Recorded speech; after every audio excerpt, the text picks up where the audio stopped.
Pinoy Love Story Series.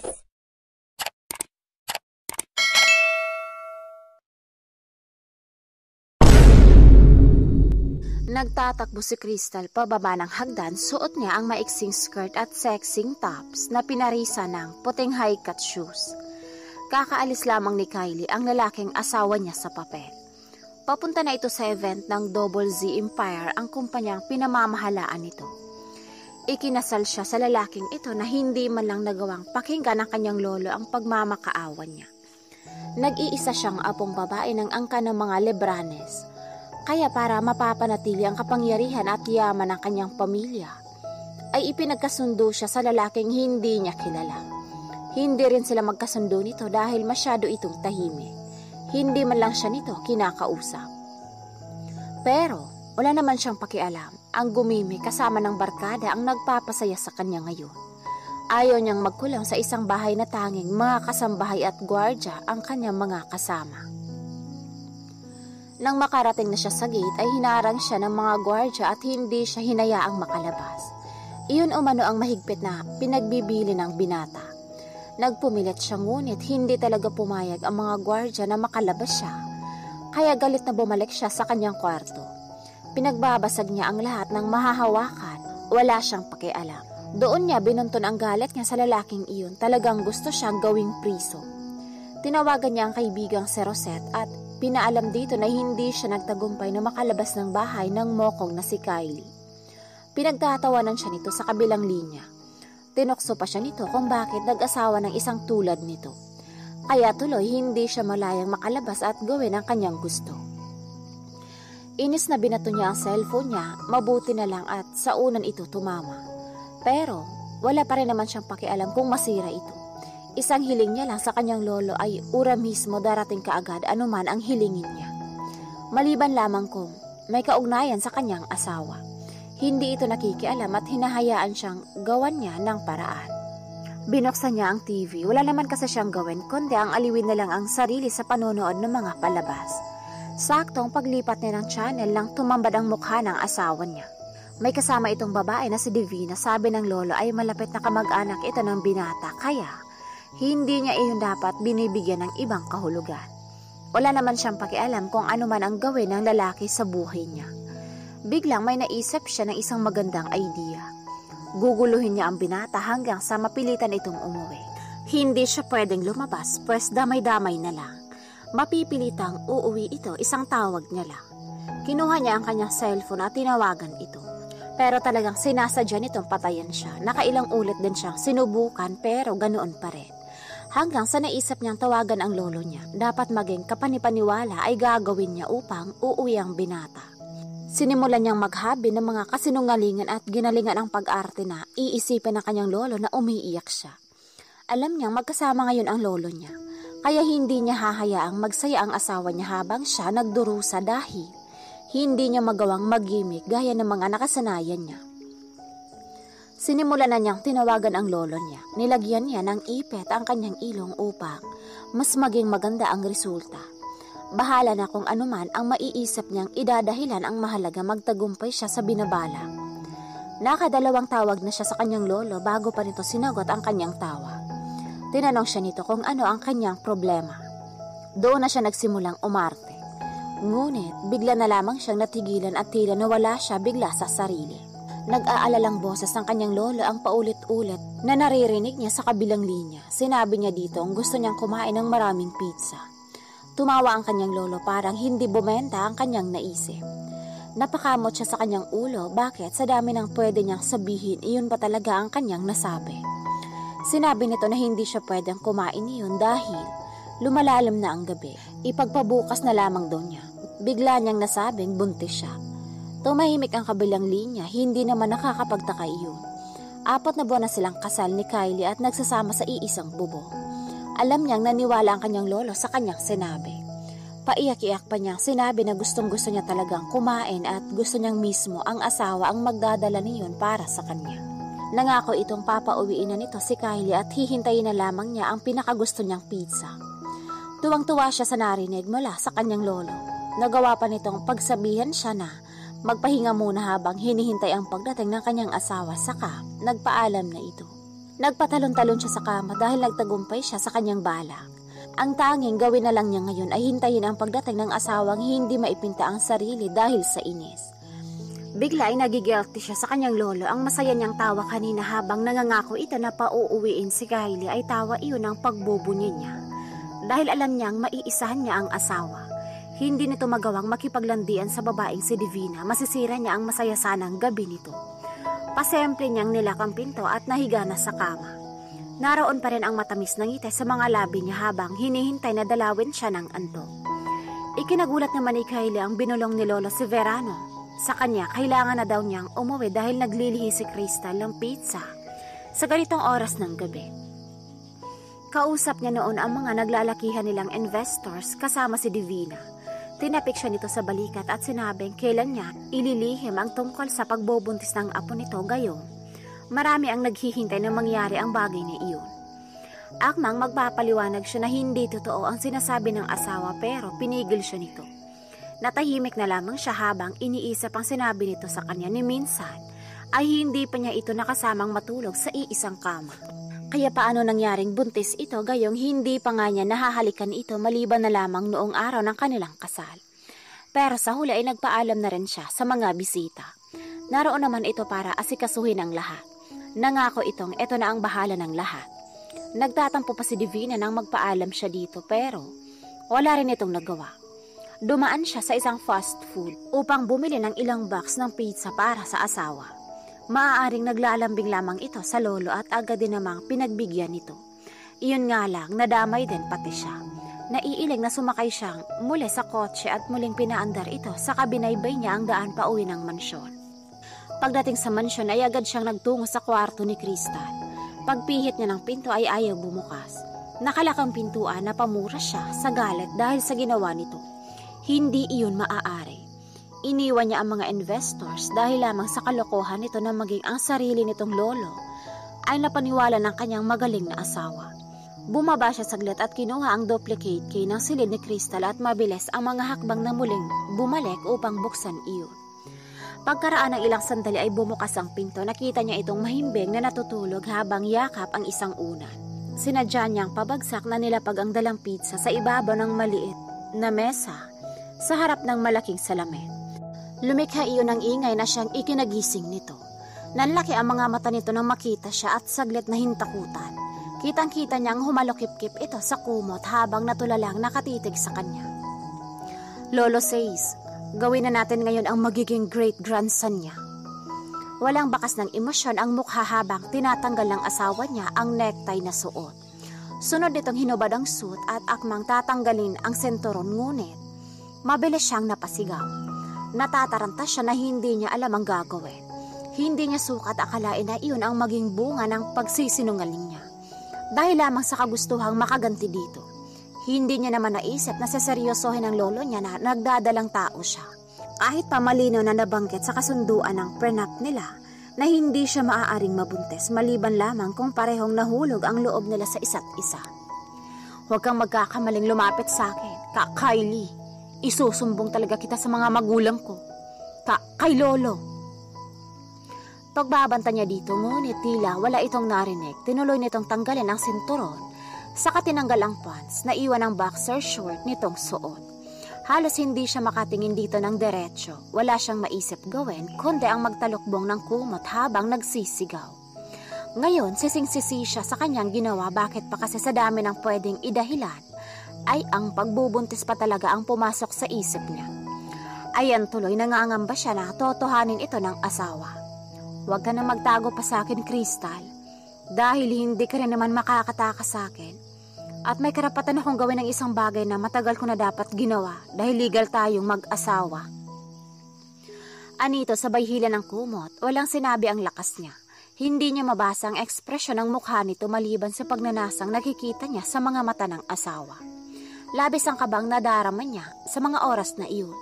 Wala na siyang takas pa kay Kylie dahil paniguradong hindi nito papalampasin ang pagsisinungaling na ginawa niya.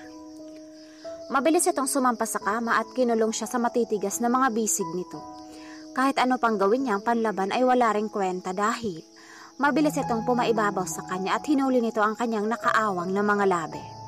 Marahas ang mga halik nito na pilit pa rin siyang nanlaban sa asawa, ngunit kalaunan ay nauwi sa masuyo at dahan-dahang halik na animoy nilalasap ang kanyang mga labi. Natagpuan niya rin ang sariling unti-unting tinutugon ng init ng halik nito dahilan upang lalo pang mas mapangahas ang asawa. Bumaba ang mga halik nito sa kanyang leeg habang nagsisimulang maglandas ang kamay nito sa ilalim ng kanyang suot na pang-itaas. Napasinghap siya ng maramdamang sakop ng isang kamay nito ang kanyang dibdib habang nilalaro ng malikot nitong daliri ang kanyang nipol. Pigil niya ang kanyang sariling mapaungol at mapapaliyad dahil sa sensasyong unti-unting bumabangon sa kaibuturan ng kanyang puso. Natauhan siya bigla nang punitin nito ang kanyang pang-itaas na suot. Nataranta siyang tinakpan ng dalawang kamay ang kanyang mayayamang dibdib. Muli nitong siniil ng marubrob na halik ang kanyang mga labi at muli ay naging alipin siya ng mga halik nito na nauwi sa pagpapaubayan niyang muli. Habol nila ang kanilang mga hininga sa bawat pagkakataon na magkakahiwalay ang kanilang mga labi. Namangha naman si Crystal dahil animoy may sariling mga isip ang kanyang mga kamay na nagmamadaling hinubad ang pang-itaas na suot ng binata.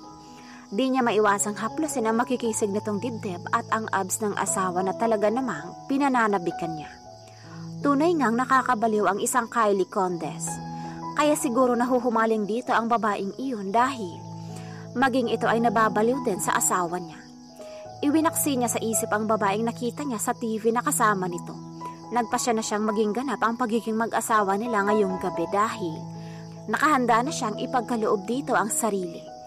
Di niya napigilang magpakawala ng sunod-sunod na ungol nang maramdaman niyang bumaba ang mga labi nito sa kanyang puson habang dahan-dahan nitong tinatanggal ang kanyang pang-ibabang saplot. Bumaba ang mga labi nito sa pagitan ng kanyang mga hita na nagdulot iyon ng ibayong sarap at saya sa kanyang kaibuturan.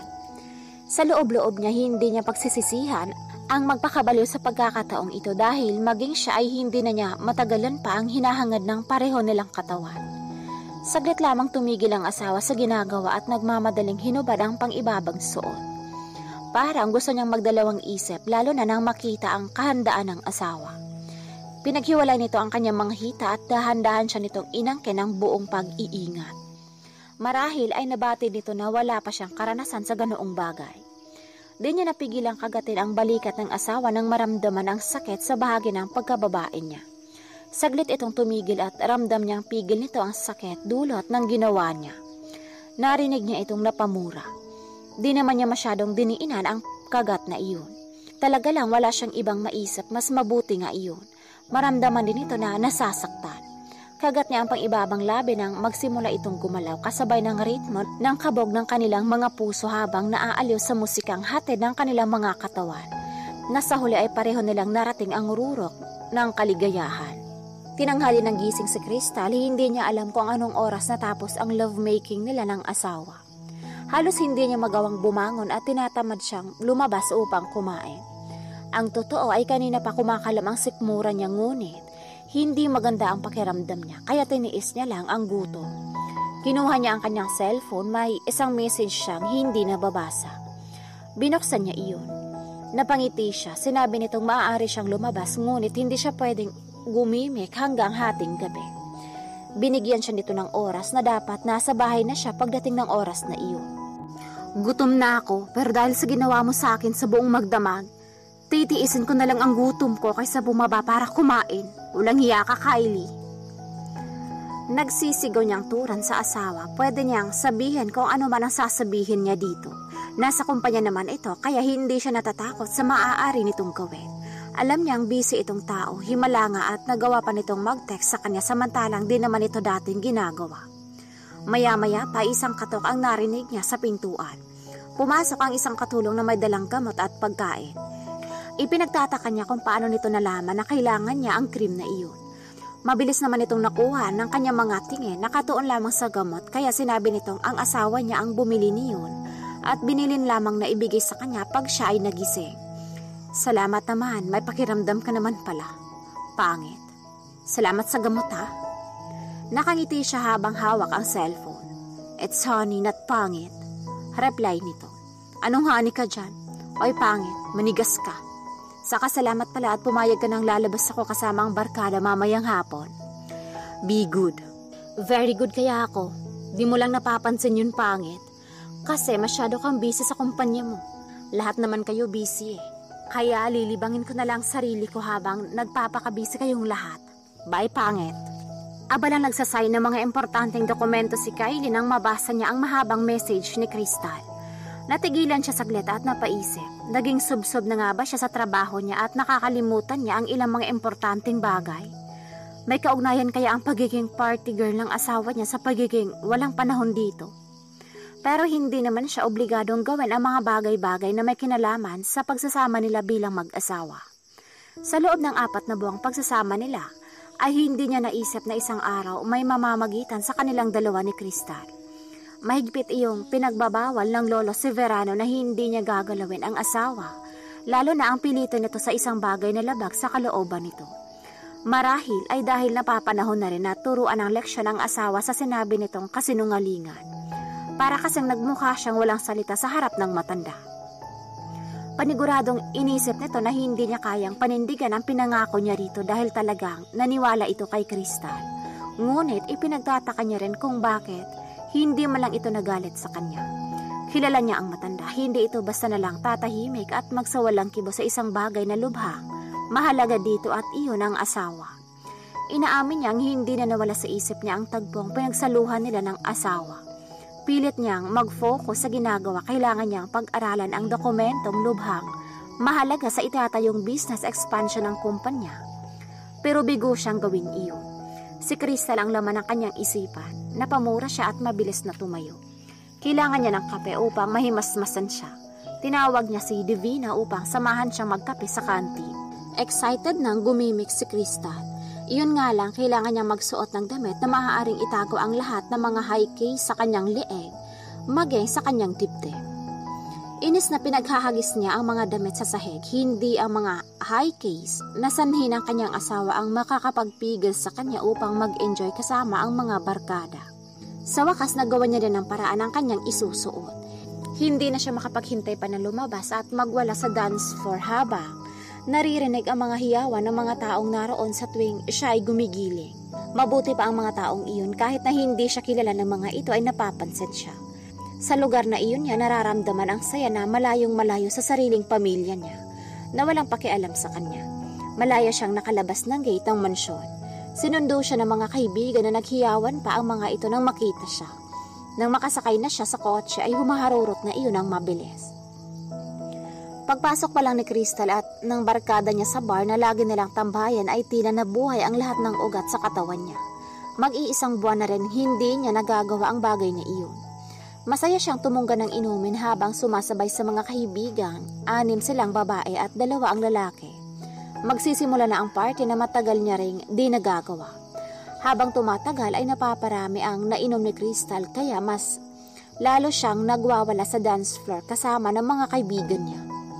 Napapalibutan sila ng mga taong kagaya niya, gusto lamang magsaya at kalimutan ang mga taong wala rin namang ibang inaalala kundi ang mga sarili nila. Parihong nasa abroad ang kanyang mga magulang, ang mga ito ang namamahala ng branch abroad ng kumpanyang sinimula ng lolo niya. Maituturing nga na nasa kanya na ang lahat ng luho pero hindi siya masaya. May bahagi sa pagkatao na hindi niya maiintindihan kung ano ang kulang na pilit niyang hinahanap upang punan iyon. Hanggang isang araw, bigla na lamang sinabi ng lolo niya na ikakasal siya kay Kylie, ang lalaking nakilala lamang niya sa araw mismo ng kanyang kasal. Mas lalo lamang sumidhi ang kagustuhan niyang takasan ang buhay na meron siya at magpakalulong sa isang lugar na nagdudulot ng kasiyahan sa kanyang buhay. Ngunit naramdaman niyang may isang kamay na humipo sa kanyang bat na kahit na nakainom siya, ay hindi niya pwedeng palampasin. Gamit ang kanyang estileto, pinukpok niya ang lalaki may gawa niyon.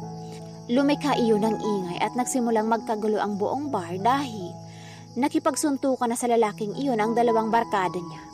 Hindi na natapos-tapos ang gulo kung hindi dumating ang mga otoridad at kasama siya sa dinampot upang magpaliwanag sa presinto ng mga pulis.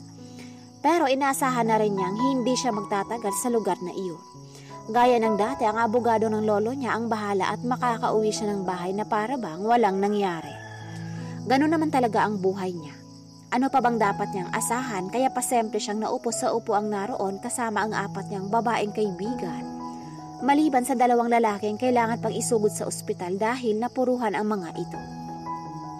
Sinilip niya ang kanyang wristwatch. 10 minuto na ang nakalipas ngunit wala pa rin si Martin, ang abogado ng lolo niya. Dati naman hindi siya inaabot ng ganoon katagal. Parang naging tuod siya nang marinig ang chief ng pulis na binati nito ang bagong dating na nagngangalang Mr. Condes. Di niya nakikita ang taong iyon pero ibang kaba ang nararamdaman niya.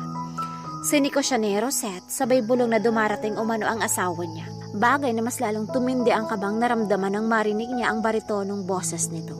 Ipinagtataka niya kung bakit ito ang nandirito gayong ang numero ng lolo niya ang binigay niya sa pulis. Natutop niya ang kanyang bibig at parang nawala ang waring nahihilo niyang pakiramdam ng may naalala. Tama. Bakit di niya naisip ang bagay na may asawa na pala siyang tao? Nagpanggap siyang lasing na lasing. Nakita siya ng asawa at nilapitan siya nito. Ilang ulit din siyang sinikong muli ng kaibigan dahil nagtutulog-tulugan siya. Tinapik siya ni Kylie sa balikat saka lamang siya nag-angat ng tingin at binuksan ang mga mata sa ngumiti na sobrang tamis nang makita nakatunghay ito sa kanya. Inalalayan siya nitong tumayo, nagpaalam ito sa pulis saka nagtuloy-tuloy na silang lumabas sa police station. Damang-dama niya ang init na nagmumula sa kamay nito na nasa kanyang bewang. Napakapit din siya dito dahil pakiramdam niya bigla na lamang siyang nahihilo at parang di niya alam kung paano ibalanse ang katawan. Marahil dahil na rin sa suot na estileto kaya di niya magawang humakbang ng maayos. Saglit itong kumawala sa kanya at binuksan ang kotse. Inalalayan siya nitong sumakay, nagulat pa siya kasabay ng pagkadismaya ng mapagsino ang kasama nito. Ang babaeng kinaiinisan niya na kung makakapit sa asawa niya ay parang tuko, si Divina.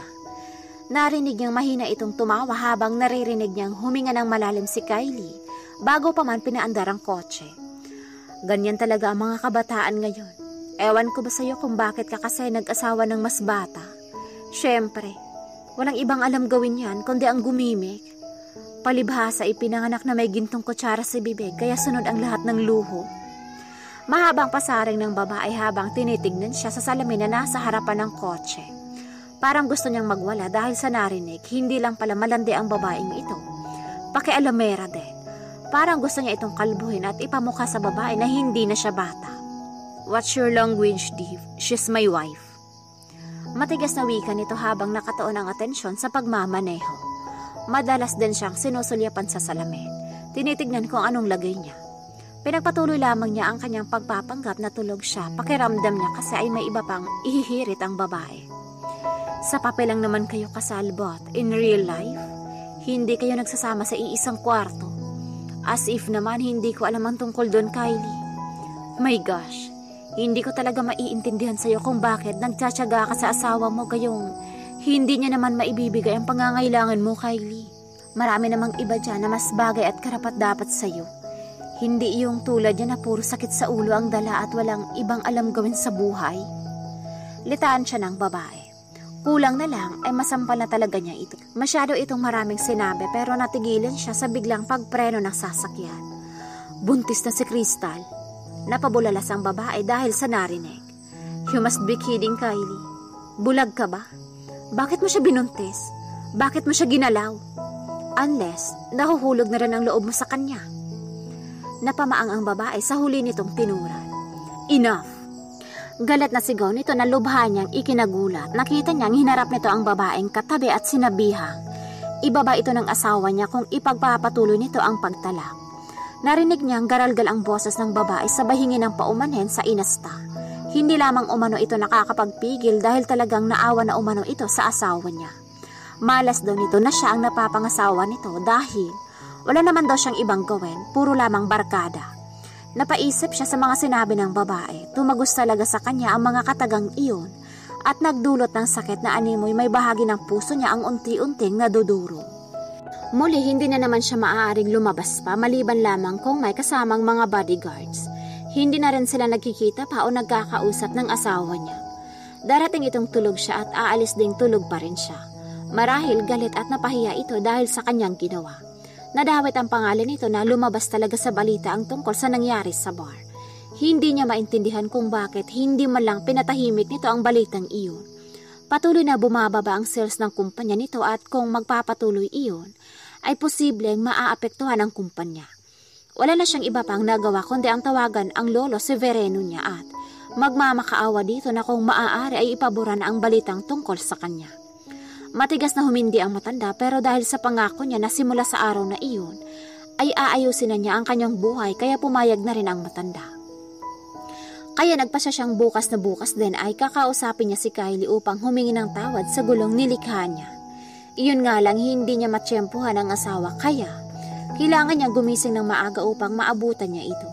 Pero naisip niya na paniguradong hindi din siya kakausapin ito kaya habang nasa kusina pa ang asawa nagkakape, ay nauna na siyang pumasok sa loob ng kotse. Walang sino man ang nakapansin sa kanya maging ang driver. Talagang nagtago siya sa pinakahuling upuan ng kotse upang di agad siya makita o mapansin sakaling sumakay na si Kylie. Ilang minuto rin siyang matyagang naghintay at sa wakas narinig niyang bumukas ang pintuan ng kotse at pumasok na ang asawa niya. Ngunit sa isang iglap lamang ay biglang nagbago ang isip nito at sinabi sa driver na ibang kotse ang gusto nitong gamitin. Narinig niyang lumabas ito saka sinarang muli ang kotse. Halos iuntog niya ang kanyang ulo dahil sa inis. Di niya sukat akalain na hindi pa rin niya makakausap ang asawa sa kabila ng lahat. Talagang gumising siya ng maaga at matyagang naghintay sa kotse pero wala ring bunga ang lahat ng iyon. Naisip niyang dalhan ito ng pagkain sa kumpanya. Hindi niya lang ipapaalam nang sa ganun ay hindi na siya nito maiiwasan pa. Naisip niyang ipagluto ito ng special steak. Iyon ang isa sa mga paborito ni Kylie. Kaya kahit hindi niya alam kung paano gawin iyon ay talagang pinag-aaralan niya kung paano gawin. Mahilig din ito sa isda. Wala naman siyang ibang alam na luto sa isda maliban sa prito. Kaya iyon na lang ang napagpasyahang lutuin. Sinimulan na niyang ihanda ang lahat. Katabi niya ang cellphone habang pinapanood ang isang video kung paano lutuin ang napili niyang potahe. Sa tanang buhay niya ay ngayon lamang niya ginawa iyon. Umabot din ng halos 1 oras ang ginugol niya upang ihanda ang lahat ng mga kakailanganin sa pagluluto. Una niyang ginawa ang pagprito ng isda. Unang lagay ng isda sa kawala ay tumalsik na kaagad ang mantika sa kanyang kamay. Napasigaw siya sa sobrang hapde, agad niyang binuksan ang gripo at inilagay ang kamay habang hinahayaang nakabukas iyon. Nakadama siya ng ginhawa. Walang ni isang katulong ang lumapit sa kanya dahil mahigpit niyang sinabi sa mga ito na huwag siyang pakialaman. Ngayon parang nagsisisi siya kung bakit niya sinabi iyon. Huminga siya ng malalim sa kabinalikan ang niluluto. Laking gulat niya na nagmukhang uling na ang isda kaya pala may naamoy siyang tila na susunog kanina pa. Napamura siya. Nakalimutan niyang hinaan ang apoy kaya iyon ang kinalabasan. Tinanggal niya ang nasunog na isda at naglagay ng panibago. Muli na namang tumalsik ang mantika sa bahagi ng dibdib niya. Parang gusto niyang maiyak dahil sa sobrang hapdi niyon. Hindi niya naman maaaring lagyan ng tubig dahil mababasa siya pag ginawa niya iyon. Nanlumo siya bakit hindi niya magawa ng maayos iyon. Napakasimpleng bagay lamang iyon sa iba ngunit para sa kanya napakahirap gawin. Naisip niyang magsuot ng jacket saka kumuha siya ng pantakip sa kawali upang di na ulit tatalsik ang mantika sakaling maglalagay na siya ng isda doon. Sa huli halos magtatalon siya sa tuwa na maayos niyang naprito ang 2 slice ng isda. Itinabi na niya iyon at nagsimulang lutuin ang special steak. Sinunod niya ang lahat ng paraan kung paano lutuin iyon maliban lamang sa sunog na ang steak dahil nakalimutan niyang nawili siya sa kakapanood ng TV. Pagbalik niya halos naubos ang lahat ng lakas niya nang makita ang kinalabasan niyon. Tinikman niya iyon masarap naman kaya naglagay siya ng isang sisidlan at inihanda na rin niya ang kanin. Agad siyang naghanda. Tinignan niya ang orasan tamang-tama at malapit na ang tanghalian. Simpleng tops at miniskirt lamang ang suot niya. Wala rin siyang makeup at hinayaang nakalugay ang maalong buhok. Sumakay na siya sa kotse kasama ang mga bodyguard na siyang makakasama niya. Makikita sa mga mata nito ang pagkagulat nang sabihin niya sa Double Z Empire siya pupunta. Binalaan niya ang mga ito na huwag ipapaalam sa asawa niya dahil gusto niyang sorpresahin ito. Habang papalapit sa kumpanya ay di niya mapigilan ang malalakas ng kabog ng kanyang dibdib. Kahit pa ilang ulit siyang napapabuntong hininga, ay di pa rin nababawasan ang kabang nararamdaman. Pumasok na siya sa building, hinarang siya ng isang receptionist at tinanong kung saan siya pupunta. Halos pagtatawanan pa siya ng babae nang sabihin niyang siya ang asawa ng CEO. Pinagtatabuyan siya nito, hindi umano maaaring istorbohin ang asawa niya dahil busy ito sa kausap nitong napaka-importanteng tao. Kaya walang sinuman ang pinahihintulutang makapasok sa opisina nito. Parang gusto niyang sampalin ng babae at ipamukha dito na siya talaga ang asawa ng CEO ng kumpanya. Hindi ba siya nito nakikilala? Parang gusto niyang tawagan ng kanyang lolo o di naman kaya si Kylie, pero susubukan niyang gawa ng paraan ang bagay na ito. Kinuha niya ang kanyang cellphone at pinakita dito ang picture nilang dalawa ni Kylie noong araw ng kanilang kasal. Maging ang family picture niya kasama ng asawa at ang lolo Severino niya.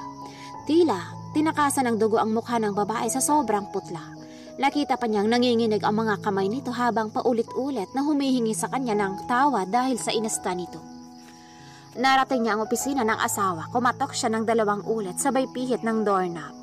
Di niya inaasahan ang sinasabing bisita ng asawa niya ay walang iba kundi si Divina. Kanina lang ay nasasabik siyang makita si Kylie, di niya alintana ng kabang nararamdaman, ngunit nang mahuli niyang halos magkadikit na ang mga katawan ng dalawa, habang nakayakap ang babae dito ay parang gusto niyang magbago ng isip. Nakita niya sa mga mata ni Kylie ang sobrang pagkagulat, ngunit saglit lamang iyon, at napalitan ng di mababasang emosyon ang makikita sa mga mata nito.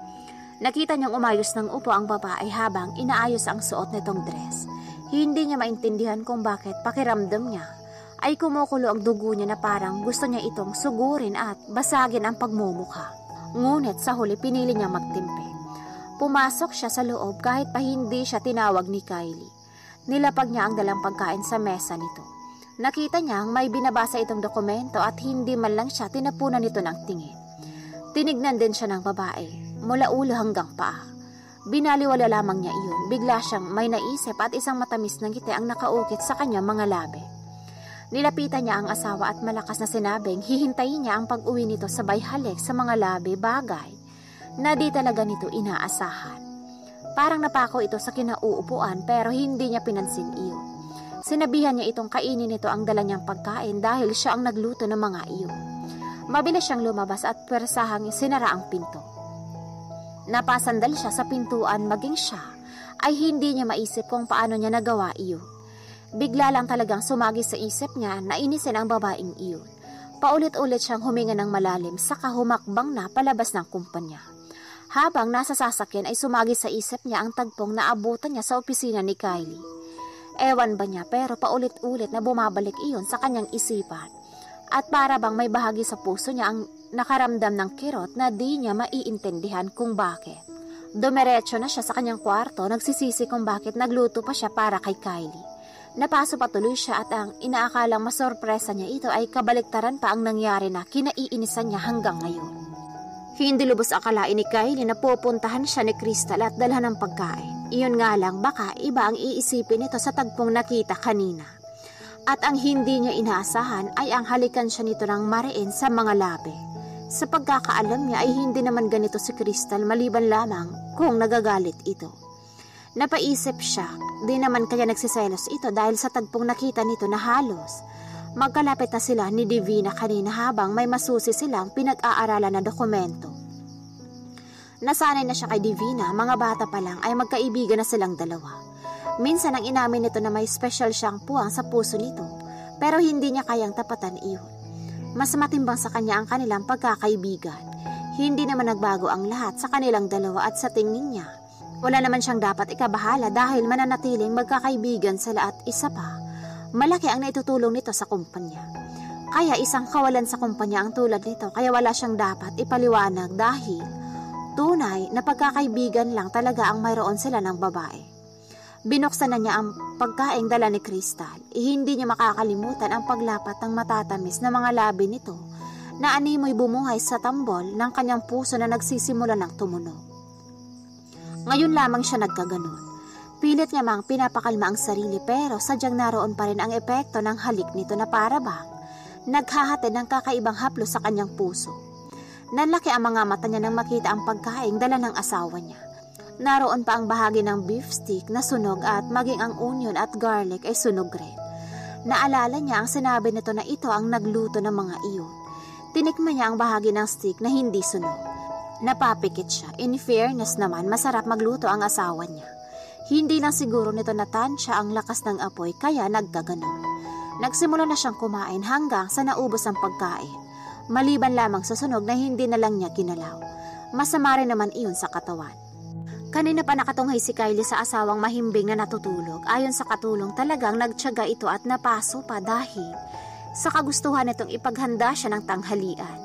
Ngumiti siya parang may panibagong pakiramdam na sumibol sa puso niya habang pinagmamasdan niya ito. Naupo siya sa gilid ng kama.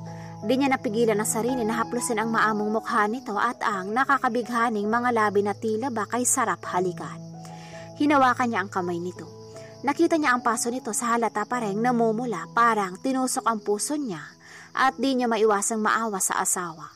Kinuha niya ang medicine kit at nilagyan ang bahaging namumula ng cream na mabisang gamot para sa paso. Nagulat na lamang siya nang matagpuan niya ang sariling hinihipan ng bahaging namumula sa kahinagkan ng kamay nito. Pagtingin niya sa asawa ay gising na ito at di makatingin ng diretso sa kanya. Nag-aalangan na ngumiti siya dito. Tumikhim siya at nagsalita. Hey, I just wanna say thank you sa niluto mong lunch. Aniya, huwag mo nga akong pinaglolo ko pangit. Alam ko namang hindi mo kinain yun dahil naroon ang divina mo, hindi ba? Nakasimangot itong sabi sa kanya. Nahihimigan niya sa boses nito na nagtatampo ito. Hey, huwag mo nga akong tinatawag ng ganyan. Alam ko naman na naggagapuhan ka sa akin. Di mo lang maamin syempre. But seriously, masarap ang niluto mo. Don't do it again next time or if you like, magpatulong ka sa mga katulong nang hindi ka nasasaktan. Nakangiti nitong sabi na kalaunan ay naging seryoso ang mukha na matamang nakatitig sa kanya. Para bang hinahaplos ang puso niya dahil sa sinabi nito. Nagsisimula na rin kumabog ang puso niya na para bang nagbubunye dahil sa mga narinig. It's okay pangit, Gus. Di na niya natapos ang iba pang sasabihin dahil bigla na lamang siyang mariin na hinalikan nito sa mga labi. Nanlaki ang kanyang mga mata dahil sa ginawa nito sa kanya. Hindi niya ito maintindihan kung bakit bigla na lamang itong nagkaganon. Wala naman siyang ibang sinabi maliban lamang. Bigla niyang naalala ang bagay na ayaw nito. Dahan-dahan siyang napapikit habang nilalasap ang matamis na halik na sinimula ni Kylie na para bang ayaw na niyang matapos pa. Kapwa sila humihingal ng pakawalan nito ang kanyang mga labi. Isang bagay ang malinaw sa kanya ngayon. Umiibig na siya sa asawa niya. Namumula ang kanyang pisngi nang matapos ang tagpong iyon. Akmang ibabalik na nito ang medicine kit nang pigilin niya ang kamay nito at nakisuyo kung maaari ba nitong gamutin ang ilang paso sa bahagi ng kanyang dibdib. Binuksan niya ang 2 botones ng kanyang suot na pantulog upang makita nito ang ilang marka ng paso ng magamot na ng asawa. Nakita niya saglit itong natigilan, maya-maya pa ay dahan-dahan itong nilagyan ng cream ang kanyang paso. Halos manginig ang mga kamay ni Kylie habang ginagamot ang paso ng asawa. Pigil ang hininga niya habang pinagpapatuloy ang ginagawa. Ilang beses din siyang napalunok habang nararamdaman ang init na unti-unting nabubuhay sa kaibuturan ng kanyang puso. Pilit niyang pinipigil ang sariling ngunit sadyang mas malakas ang puwersang nag-uudyok sa kanya na muling damhin ang init ng kanilang mga katawan. Titig na titig siya sa mga mata ni Crystal habang ganoon din ito habang nananatiling nakahiga sa kama. Sa sobrang lapit nilang dalawa, pakiramdam niya ay pareho nilang naririnig ang pintig ng kanilang mga puso. Akmang tatayo na siya upang maiwasan niya ang maaari niyang gawin sa asawa ngunit bago pa man nangyari iyon ay bigla na lamang itong yumakap sa kanyang leeg at tinawid ang maliit na distansya sa pagitan nilang dalawa. Naglapat ang kanilang mga labi, ang mga labing hindi na nawala sa isip niya. Simula ng araw na hinalikan niya ito. Ang masuyong halik na iyon ay naging mapanghas at unti-unting lumalalim na kapwa nananabik sa isa't isa. Natagpuan niyang binubuksan niya ang natitirang botones ng suot ng asawa habang nalulunod sa umiinit na tagpo. Hindi maintindihan ni Crystal kung bakit gano'n na lamang ang pakiramdam na nagsisimulang sumibol sa puso niya.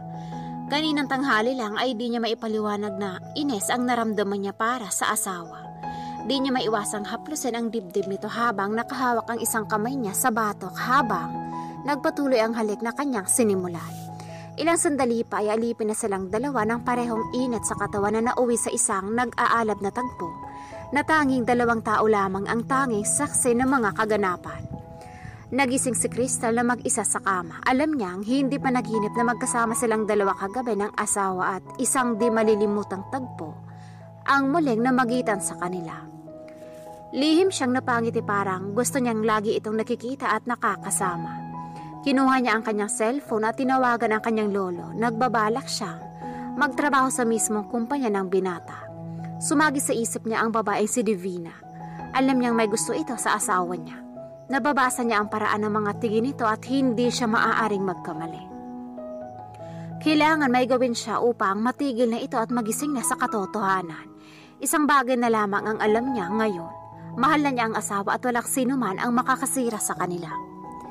Nagulat pa ang kanyang lolo nang sabihin dito ang balak niya. Ganun pa man, masaya din ito sa kanyang pasya. Tinatanong pa nito kung bakit nagbago ang isip. Gayong, barkada at gimmick lamang ang dati niyang iniisip.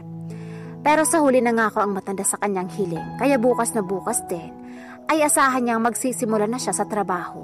Hindi niya alam kung makakaya ba niya dahil ni minsan ay di naman niya nararanasang gumawa ng mga bagay na kailangan niyang paghirapan. Pero talagang buo na ang kanyang pasya. Iyon ang palagay niyang makabubuti sa kanya ngayon. Dapat rin namang baguhin na niya ang mga nakasanayan niyang buhay. Naiisip niyang hindi dapat sa barkada at gimmick iikot ang kanyang buhay. Panahon na din upang matuto siyang maging responsable at gumawa ng mga bagay na kapake-pakinabang. Halos hindi makapaniwala si Kylie nang makita si Crystal nang pumasok sa kanyang opisina. May dala itong kape. Ipinagtataka niya kung bakit ito nandoon. Hinagod niya ito ng tingin at makikita sa mga mata niya ang paghanga niya sa asawa. Kitang-kita ang magandang kurba ng katawan nito sa suot itong above the knee na damit na hapit sa katawan. At ang mas ikinagulat niya ay ang sabihin nito na ito na ang bagong sekretarya niya. Napaka-formal din itong makipag-usap sa kanya. Gusto niyang sabihin dito na hindi nito makakaya ang lahat ng trabaho bilang sekretarya niya. Pero hindi niya nasabi, lalo na nang makita niya ang matamis na ngiti nito bago nagpaalam. Napailing na lamang siya habang tinikman ang dala nitong kape. Sakto namang pagdating ni Divina, pagpasok pa lang nito ay nagtatanong na ang mga mata ng babae. Marahil ay nakasalubong nito ang asawa niya. Nagibit balikat na lamang siya, saka ipinagpatuloy ang ginagawa. Napangiti siya habang iniinom ang kape. Kuhang-kuha ng timpla na gusto niya.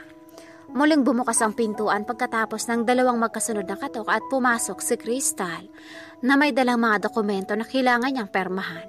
Habang nilalapag nito sa mesa ang mga iyon, naririnig niyang naghisuyo dito ang kaibigan niya na ipagtimpla ito ng kape at halos matawa siya nang marinig ang sagot nito. Tanging CEO lamang umano ang kailangan itong pagsilbihan. Parang hinaplos ang puso niya na tila gusto niya itong yakapin. Ang totoo, natutuwa siyang makita ito. Masasabi niyang lagi na niya itong nakakasama at nakikita anumang oras na gustuhin niya. Hindi yung halos hilahin na lang niya ang bawat oras na dumating ang uwian at magmamadaling umuwi upang makita ito. Aaminin niyang mahal na niya si Crystal, hindi niya lang masabi sa asawa. Madalang lang naman kasi silang nag-uusap. Palagi siyang nasa kumpanya. Kadalasan tulog na ito pagdating niya, kaya saktong pagmamasdan na lang ang maamo at payapang mukha habang nakapikit. Dahil unang araw ni Crystal sa trabaho at wala rin naman siyang gaanong kakilala sa kumpanya, ay napili na niyang sa kantin na lang kumain. Sakto namang may kasabayan siyang isang lalaki sa mesa niya nang pumasok si Kylie na kasama ang babae. Naiinis siya habang pinagmamasdan ang mga ito.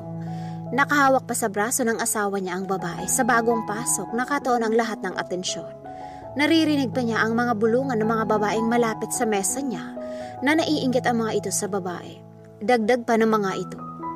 Di bali naman daw na may asawa ang CEO dahil maghihiwala din naman daw ito at ang asawa at pipiliin ang divinang iyon. Pakiramdam niya ay nag-init ang tenga niya sa narinig at parang uusok ang ilong niya sa galit na di niya maipaliwanag. Pero bago pa man siya nakagawa ng di kanais-nais na eksena, ay kinalma niya ang sarili at pinilit na magbulag-bulagan. Halos magkasabay lamang silang natapos na lalaki pero nauna na itong tumayo. Ngunit naiwan nito ang wallet kaya mabilis na itong tinawag at hinabol. Nagkasalubong ang kanilang mga mata ng asawa. Halos di maipinta ang mukha nito habang nagsalubong ang mga kilay habang nagtatanong ang mga mata. Pero hindi niya pinansin iyon. Nagtuloy-tuloy lamang siya palabas hanggang sa naabutan niya ang may-ari ng wallet. Matapos niyang maiabot sa lalaki, nagpasalamat ito sa kanya at nagtuloy-tuloy na siya pabalik sa kanyang mesa. May kailangan pa siyang tapusin, inaamin niyang nahihirapan siya sa unang araw niya sa trabaho lalo na at hindi niya pa kabisado ang mga kailangan gawin. Pero nakahanda naman siyang matuto sa mga iyon. Naupo siya sa kanyang upuan kaharap ang computer. Narinig niyang bumukas ang pinto pero hindi niya pinansin iyon. Maaaring isa lamang iyon sa mga kasamahan niya sa trabaho. Habang abala ang kanyang mga daliri sa keyboard ay napansin niyang may isang figura na nakatayo sa likuran niya. Hindi niya inaasahan ang pagdating nito. Nagpanggap siyang hindi niya ito nakita at pinagpatuloy ang ginagawa. Ang totoo, inis na inis siya dito. Hindi man lang ba nito naisip ang maaaring maramdaman niya? Kung sa bagay ano ba dapat ang aasahan niya? Nagagalit siya ngayon sa kanyang sarili dahil nasasaktan siya.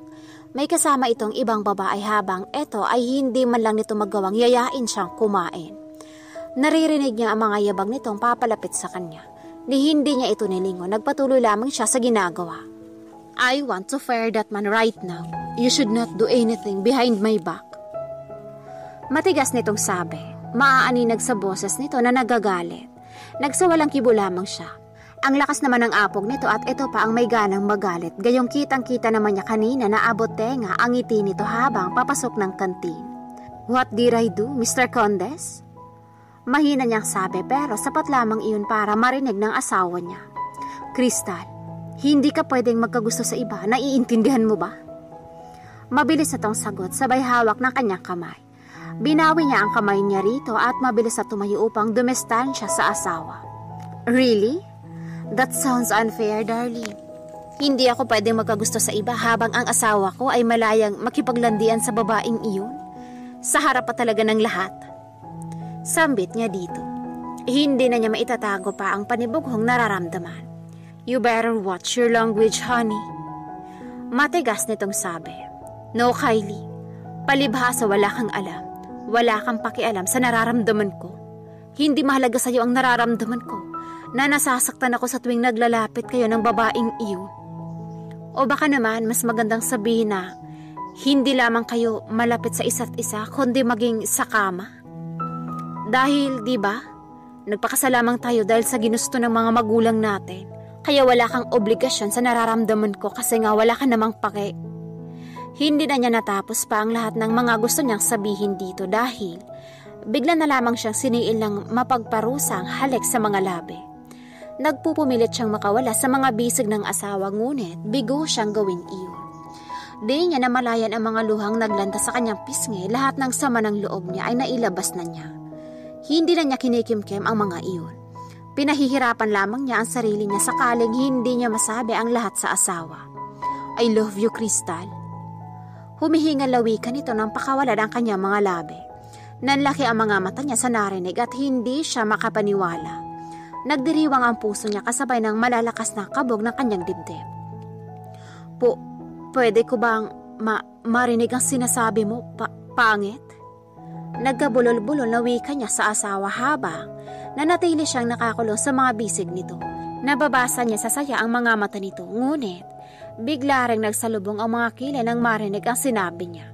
Huli na nang maalala niyang ayaw nitong marinig ang lagi niyang tinatawag dito. Natutop niya ang kanyang bibig nang makitang halos di maipinta ang dating maaliwalas na mukha nito. Mahal kita, Crystal.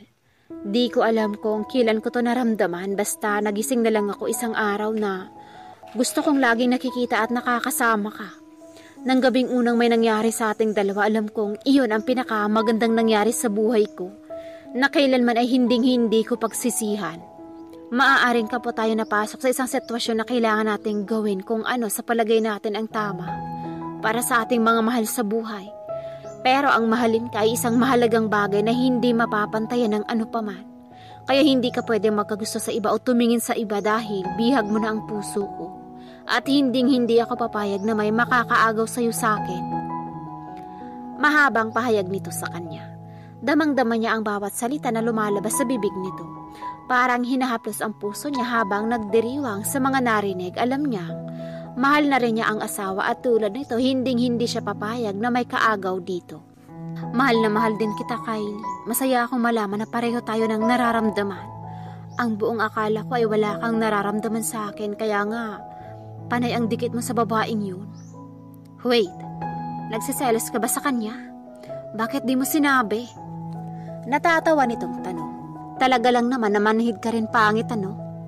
Gusto mo bang ipagsigawan ko pa sa buong mundo na ayokong nakikitang masyado kayong malapit sa isa't isa? Pwede bang ipaintindi mo sa kanya na marunong naman siyang lumugar? Hindi yung halos halikan ka na niya sa sobrang lapit niya sa'yo. Nakairap ang mga mata habang sinasambit ang huling sinabi. Muli siyang siniil na nag-aalab na halik sa mga labi.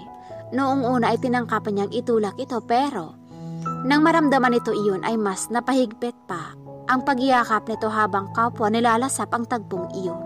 Mag-aalas 3 ng hapon nang matagpuan ni Kylie na nakatulog si Crystal sa mesa habang nakaupo. Napailing siya, alam niyang nanibago ito sa trabaho kaya dahan-dahan niya itong pinasandal sa kanyang balikat sa kabuong ingat na binuhat at dinala sa kanyang opisina. Wala siyang pakialam kung pinagtitinginan sila ng mga empleyadong nakakasalubong niya. Maging si Divina ay nanlaki rin ang mga mata at pigil ang mga salitang sasabihin nang makita siyang naningkit ang mga mata habang tumitingin dito. Maingat na nilapag niya ito sa malambot na sofa at tinanggal niya ang kanyang suit at ginawang pangkumot nito. Nakita niyang sumilay sa mga labi nito ang matamis ng ngiti habang nanatiling nakapikit ang mga mata. Gustong-gusto niyang pagmasdan ang maamo nitong mukha habang payapang natutulog. Parang may bahagi sa puso niya na nag-uudyok na halikan ito pero mas pinili niyang pigilan ang sarili. Alam niyang marami pang panahon upang gawin iyon at iparamdam kay Crystal ang halaga at totoong pagmamahal niya para dito. Hindi napigilan ni Kylie ang mga luhang naglandas sa kanyang mga pisngi na makita ang kanyang mag-ina habang nasa ward ng pribadong ospital na pagmamay-ari niya. Ilang oras din siyang di mapakali habang nakikitang hirap na hirap ang kabiyak habang hinihintay ang paglabas ng kanilang magiging baby. Isang baby boy ang biyayang alam niyang iyon ang magbubuklod sa kanilang pamilyang sinimulan. Masuyo niyang hinagka ng asawa sa noo, paulit-ulit niyang pinababati dito kung gaano siya kasaya at kung gaano niya kamahal ang mga ito. Pangako niya sa sarili na mamahalin at aalagaan niya ang mga ito hanggang sa huling hininga niya.